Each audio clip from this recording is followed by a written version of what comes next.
তাহলে দেখো এটা ফাংশনাল গ্রুপ, তাহলে এখান থেকে নাম্বারিং হবে 1। তাহলে 2 নম্বর গ্রুপে কি আছে? 2 নম্বর গ্রুপে একটা আমার প্রতিস্থাপক রয়েছে, আর আইইউপিএসি নিয়ম অনুসারে সব আগে কার নামকরণ হয়? প্রতিস্থাপকের নামকরণ হয়। তাহলে 2 নম্বর কারণে কোন প্রতিস্থাপক রয়েছে? 2 ইথাইল। 2 ইথাইল। তারপর হচ্ছে আমাদের দেখো ওয়ার্ড রুট মানে কি 1 2 3 4 বিউট। আর 1 নম্বর কার্বনে কি আছে? সিএইচও আছে, মানে অ্যাল আছে।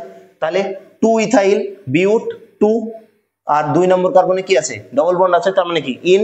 তাহলে কি হলো? 2 ইথাইল। তারপর কি আছে আমার? ওয়ার্ড রুট আছে। ওয়ার্ড রুট কি? বিউট। কারণ কি 1 2 3 4 4 মানে বিউট। তারপর কি আছে? 2 আছে। 2 নম্বর কার্বনে কি আছে? ডবল বন্ড আছে, তার মানে কি ইন।